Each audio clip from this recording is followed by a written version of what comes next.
This is the Roots and All podcast, and I'm your host, Sarah Wilson. Join me as I talk about all aspects of gardening with some of the top horticulturists from around the world. Hello and welcome to Roots and All. This week, making his second appearance on the podcast, is my guest, Charles Dowding. Charles is the leading proponent worldwide of no-dig gardening. He's authored and co-authored many books and articles on the subject, including his latest book, No Dig, which is the result of 40 years' experience and looks set to become the definitive text on the subject. He produces enough food to sell to local restaurants and inhabitants, to feed all his course attendees and visitors, and also his own household, from his plot, which, until recently, has only been 1/4 of an acre in size, proving categorically that no dig equals maximum productivity. He's a prolific generator of media content. His YouTube channel has over 55 million views, and he's brought the no-dig technique to a worldwide audience. I began by asking Charles about his route into gardening. Well, it was through an interest in nutrition, I guess. When I was at university, I read a book called Animal Rights, and it was by an Australian philosopher, Peter Singer. And I'd grown up on a farm surrounded by animals, dairy cows, and hadn't really considered any of these kinds of things. And then this was like a bolt from the blue, and I suddenly started thinking about animals as sentient beings. And after reading that book, I became a vegetarian. So I was at age about 20. And then that was very unusual in those days. That was like 1979. And then from there, it just developed into an interest in nutrition generally. And then that took me into growing organically and avoiding chemicals in food and getting healthy food. So that led me to growing food because I'd grown up on a farm. I had that possibility. I did start at first market garden actually in 1982. From there, it's just carried on. You mentioned obviously growing without chemicals. I think there is plenty of evidence to suggest that that is the best way for you. In terms of nutrition and organic growing, do you know of any evidence to prove that it's better to grow organic and consume organic? Well, those two comments in your question, they're linked because I think, until recently anyway, the whole emphasis has been on the chemical content of food in terms of nutrition. Not maybe the whole emphasis, but most of it. And I think it's very hard for anyone to prove substantial differences, if you like. And I think the way the debate is going now, where we're looking more at biology and microbes, is much more powerful because, we didn't know this, like back in the 80s when I started, everything was very chemical-based. And the whole way that people were looking at farming, even at organic farming, it was, these chemical guys would say to me, oh, you can't get much NPK from your compost or manure or that kind of thing. It was quite derogatory, really, because to them it just seemed like a real backward step, and they had these powerful possibilities in a bag of fertilizer to put on loads of food really fast and get these plants growing super quickly and huge yields and that kind of thing. That was the debate, and it wasn't any consideration that I came across about microbes and that side of plant feeding and also people feeding, because it's all related as well, as we're finding out now. Soil microbes are pretty much the same as gut microbes in many ways. And therefore, now that that's in the frame being debated in the last 10 years, say, I think organic growing, but also no-dig growing, which is what I've always done actually right from the beginning, it's really strong, the evidence, because you're growing really healthy soil, and that's growing really healthy plants. And health in the broadest sense of the word as a positive thing, not just absence of disease, say, that just in general terms, but also the health of your food in terms of not just the chemical nutrients it might contain, but how they're wrapped into a bigger envelope with all the biological bits that enable your body to process them efficiently and effectively, and for your gut to get hold of those nutrients that you need. You could eat the best food in the world in terms of chemical analysis, but if you haven't got the microbes in your gut to process it effectively, you're probably excreting quite a bit, and not much goodness is available for you. And so that's where I got really excited now with no-dig and nutrition and the whole linkage between food and health of plants, health of soil. It's pretty seamless, actually. It goes together. That's a really interesting concept, actually, and one that I hadn't really considered. You trial a lot of things, you measure stuff, you're very analytical with your growing, and you have time and again proven that the no-dig technique yields better results, I think, in terms of certainly volume of produce. Have you ever trialled growing with additional fertilisers, chemical-based fertilisers? I know obviously that would not really be a great thing for your soil and your environment, but have you tried it out of interest? Not in a market garden context, and certainly never at home, because I'm really against that now. I'm sure that they're actually really bad for soil ecology, and there was a report actually from Rothamsted, of all places. I don't know how they came to study it, but about 2 years ago I put a link onto it on my website, where the scientists were looking at how synthetic fertilizers like nitrogen, soluble nitrogen, were harming or reducing the population of beneficial microbes, fungi in the soil. For example, that's coming out now, and it's only because scientists, for some reason, have decided to look at it. I don't know where that came from, even that desire to look at something like that, which would have been a kind of heresy 15 years ago to them. But in my career, I have used synthetic fertilizer a bit when I was farming as opposed to more gardening in France. I had a small farm. And, I was trying a few things. I plowed up some ground. I grew some garlic. I did use fertilizer. I didn't want to, but they were all saying you should do this. And actually, it didn't grow great garlic. It's partly my lack of skill at growing field scale vegetables. But that taught me it wasn't straightforward. I didn't enjoy doing it. And that's really important. As a gardener or farmer, you've got to enjoy and feel good about what you're doing. And that will help it to work really well. On a small scale, I'm doing now gardening, which I feel much more comfortable with. I don't really like sitting on a tractor. You're a long way from what's going on around you. And mostly it's gardening-wise, as opposed to bigger scale farming, you've got your hands in the soil. Because I've seen both sides. I think I'm a bit unusual in that. I grew up in a farming family. My father had 1,000 acres, and, it was quite big machinery and all that kind of thing. And now I'm cropping a third of an acre. Home acres is bigger than that. The actual ground I crop is a third of an acre. It's all handwork. So I've gone from macro to micro and quite a bit in between, and I can really see the differences there. And it is fascinating, actually, but I love what I'm doing now. I feel really comfortable with that, whereas before I sometimes haven't, because I've been trying to do it on too big a scale. I'm going to assume people know what no dig is, and if they don't, they need to buy the book, and they need to go on your website and buy your other books. So we'll kind of skip over that a little bit, but you do write in your books that we need compost in order to do no dig in some form or another. And I wondered, do you feel that it's essential to create your own within your garden space, or are there other things you can use? Do you mean for the compost you're going to put on the ground? Yes, when you're prepping the beds, and I guess going forward as well, there's kind of two slightly different elements there.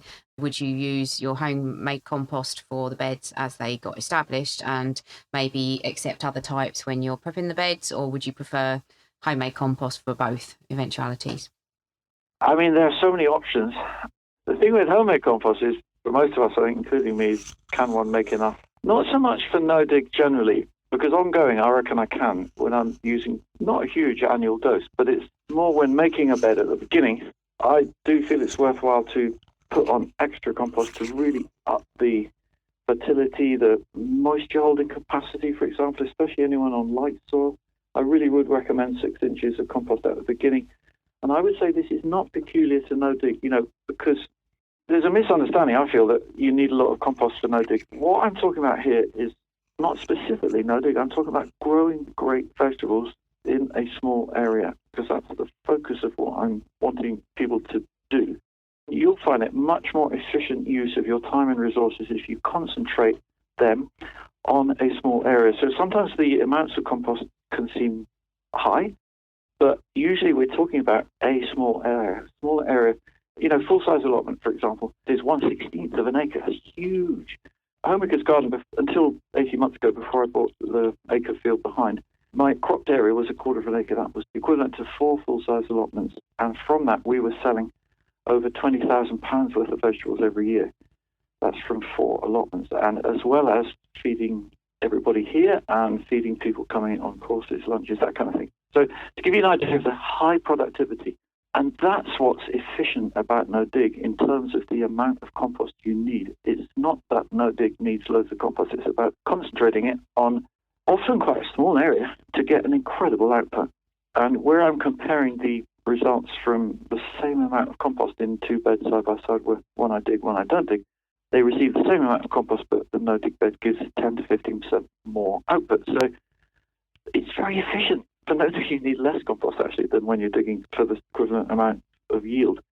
And then you were asking about, using homemade. So basically, at the beginning, to get this extra compost done to make a high fertility bed, if you like, from scratch in year 1, I recommend buying some and maybe putting the homemade on top and you'll get the immediate benefit of all the lovely microbes in there. Because sometimes when you buy compost like green waste compost, for example, as it's called, or municipal stuff made by big compost companies, and they chop it all up, a lot of woody ingredients, and then they turn it frequently, get it really hot, 80 centigrade, kills most of the microbes actually, except thermophilic bacteria, and it ticks their boxes, no pathogens in there. But as a customer, you're getting quite a dead product, and it maybe not ready either, it might be still hot. That's not ideal to use long term, but it can help, especially if you leave it to mature a bit, to use it for the base of a bed, or maybe mushroom compost, anything you can buy.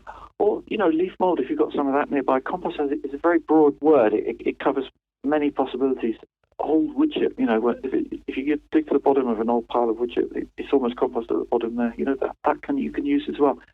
So I'm hoping that most people can find the possibilities they need to get going like this, and then going forward, you don't need so much, and keep your high-quality compost you make, because it will be high-quality what you make at home. It doesn't have to look perfect. It'll have great microbes, that's part of it, and spread a thin layer on top. Obviously, you say you sell a lot of your produce, you feed people who then kind of go away from the site. Do you ever get into a deficit because you're taking things out of the soil, and then you obviously are making your compost with what you produce on site, but obviously, I guess you're extracting more than you're putting back in. How does that work? That's a really interesting question, because I'm selling maybe 3 tons of vegetables a year. I know a lot of that is water, but nonetheless, that's quite a bit of, say, carbon leaving the land. The way I like to put it is that this could work if my customers return their poo. If we're not closing that loop, that's where you need another source of fertility for, say, your market garden or farming. And in a garden where you're just growing food for yourself, I see no reason why anybody shouldn't have a compost loo and put all of its output into their compost heap.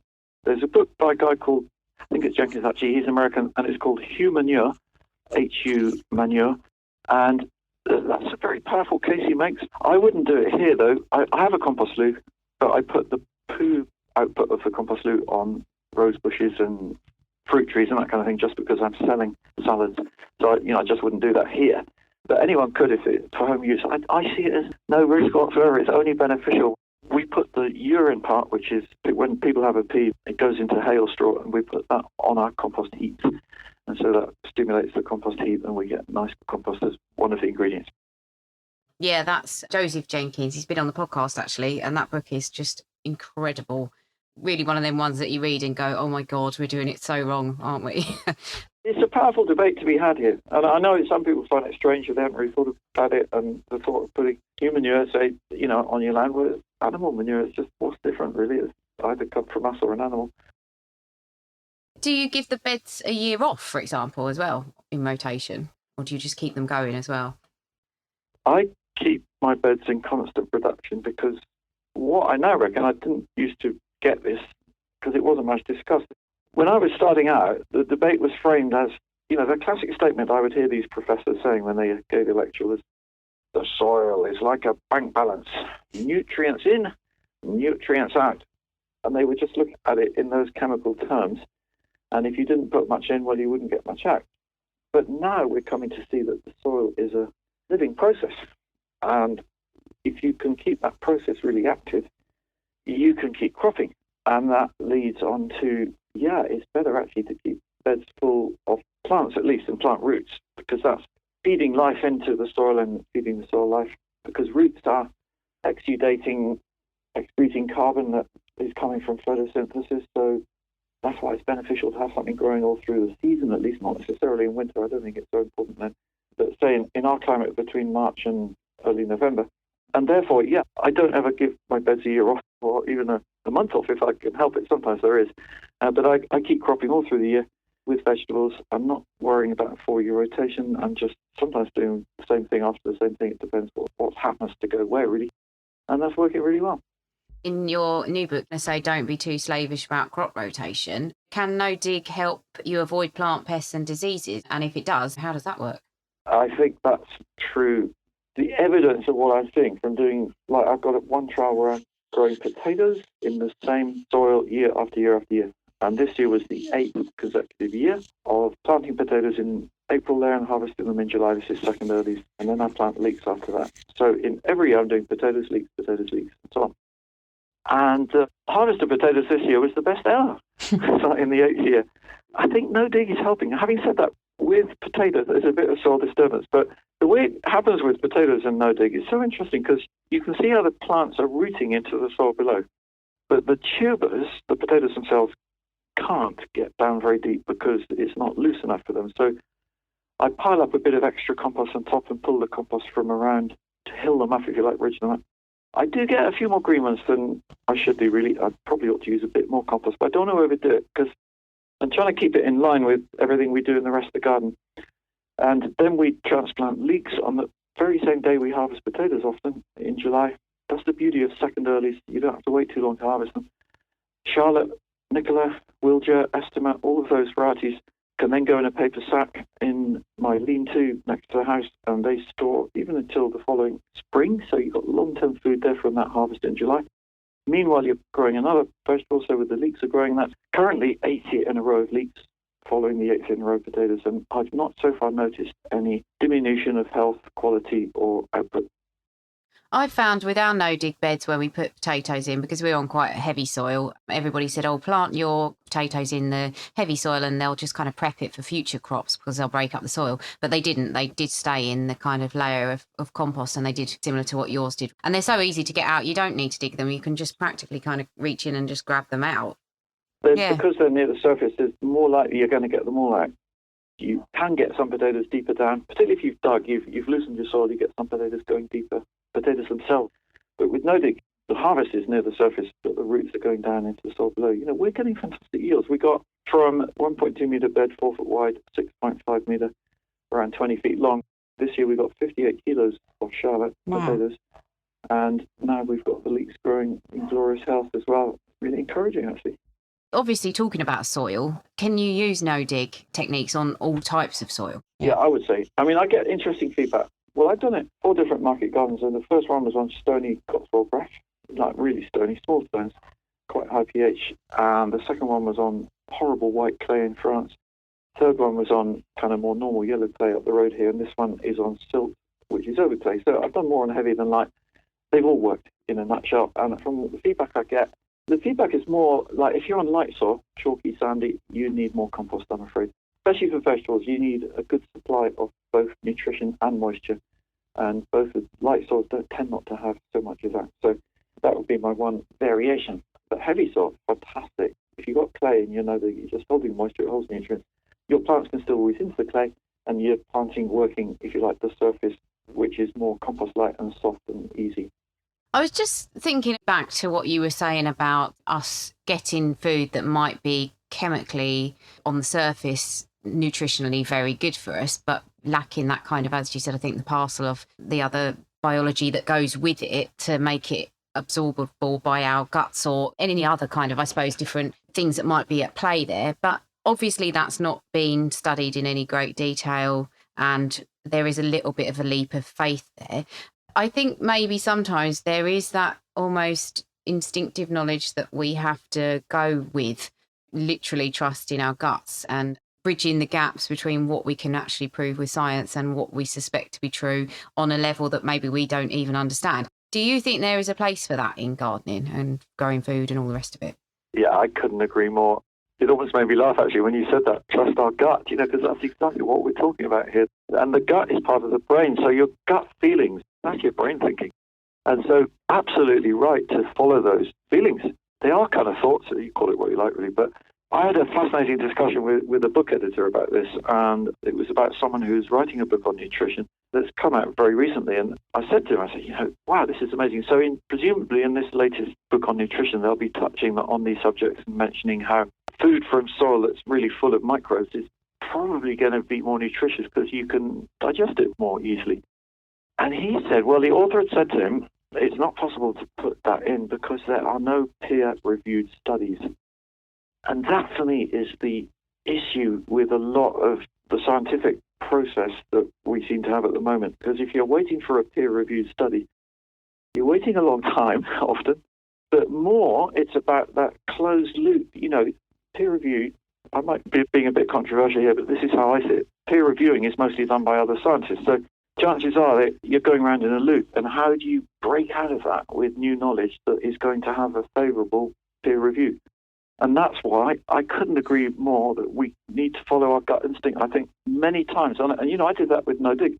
Because when I started out, I was reading peer-reviewed studies, scientific work, where people were saying that vegetables did not use the mycorrhizal network of mycelia to grow. It does not benefit them to have beneficial fungi in the soil, that they were only used for trees and bushes. This was in the 1980s. That was the consensus in the scientific world that I was picking up anyway. It turns out, no, it's not like that. And that's my issue with science. It's only ever a snapshot of what scientists know at that time. It doesn't make it right what a scientist says or peer reviews. So, yeah, gut feeling is really important. Definitely.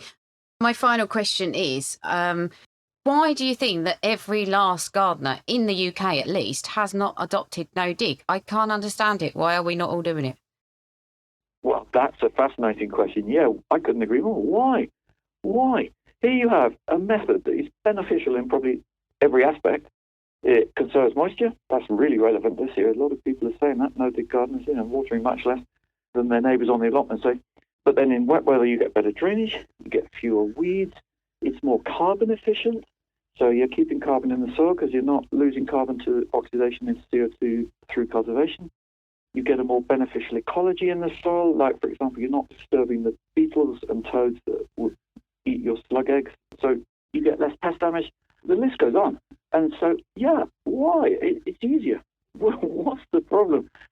Trying to answer, I think it's fascinating because it takes you down into different roads, really. The whole psychology of how the human mind works. And I think group thinking, there are not many people who like to stand out as a bit different.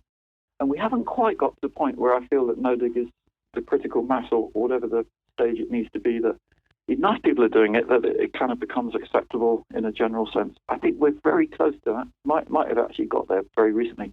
But until now, that hasn't been the case, and I think that's put people off. They don't like to do something different. And I hear quite a few allotment holders saying, they get quite a bit of stick from the old guys coming up and say, oh, you should dig that in. And they'll tell them in quite an authoritative way. So, we know, we've been doing it for 40 years, whatever. But they haven't seen this other method that turns out actually works a lot better than what they've been doing. I would say, personally, I found the information difficult to get out there until recently because there has been a resistance, even in the gardening media. It's a bit the same story. They don't like to rock the boat too much and maybe alienates many of their readers who think this is ridiculous not to do proper digging or whatever it might be. That is changing now, but what I found has really helped me has been social media, because I don't need permission from anybody, like an editor or someone, to write an article. I can just publish what is happening, say, in my garden, give the evidence of what I'm doing, and people can see the results. And that has been very persuasive, and so I'm very grateful to that. I've had that possibility, and I think that's really helped get it out there, actually. Just going underneath the sort of the mainstream a bit and just reaching out to people, individuals all over the world. It's been really, really fun. Thank you very much to Charles, and thank you to you for listening.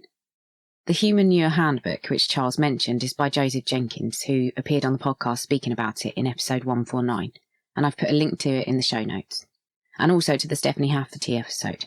Stephanie used to work with Charles and is another fantastic grower, cook and author. Also, thank you very much to those of you who responded to my shout out asking for feedback on the podcast. I'm not going to change it or stop doing it, so apologies if you got that impression. I'm just trying to make sure that I'm giving you what you want, and if there are ways I can improve the offering, so I appreciate all your feedback. I'll leave you now with Dr. Ian Bedford, speaking about something that's amazing and awe-inspiring, but that you definitely don't want a face full of. In habitats throughout the world, a remarkable 45,000 different species of spider have so far been discovered, and 650 of these reside in Britain. Besides their key features of having 8 legs and a venomous bite, all spiders produce silk, and they use their silk for different purposes, such as creating egg sacs, traversing surfaces, and for wrapping up and storing their food. But probably the most well-known use of their silk is to create webs that are usually suspended between structures for catching their prey. However, not all spiders use webs for this purpose, since some make them into protective canopies for their young, whilst others lay them on the ground, where they work like tripwires to alert the spiders to danger or prey. And there's even spiders that don't make any webs, but just rely on their stealth and camouflage for ambushing their victims. But for those that do make webs, they'll follow a distinct format, ranging from orbs and sheets to lace and funnel shapes. And the web's architecture will often be so unique that it'll reveal the family or even the species of spider that created it. How these spiders instinctively build their webs, though, remains one of the fascinating enigmas of the natural world. But this innate behavioural trait has clearly become hardwired into their DNA over the 100 million years that we know from specimens within ancient amber they've been using silk to trap their prey. Spiders produce their silk from a gland inside their body, and it's stored as a liquid inside their abdomen. Then, when required, the spider uses its rear legs to push the liquid out through tiny pores called spinnerets, where, as it emerges, it rapidly dries into a little silk thread. A thread that research discovered is amongst the strongest and most resilient natural fibre that's ever been found, which unbelievably is 5 times stronger than steel. And when it's made into a mesh, it's tough enough to stop a small bullet. It's also very elastic and incredibly lightweight. So if ways are found to mass-produce spider silk cost-effectively in the future, then our 8-legged acquaintances from the natural world may well have given us all the potential to protect our bodies with clothing that previously might only have been seen in a comic book. You can download or listen to the podcast direct from the website rootsandall.co.uk. Please also check out my Patreon, where you can make a one-off donation or take out a monthly subscription to help support the podcast. Because if you enjoy the show, please help it continue. I also have a GoFundMe where you can make a one-off donation. Even a one-off donation of £1 helps, and I'll be really grateful for your support. So please go to Patreon or GoFundMe and search for Roots and All Podcast.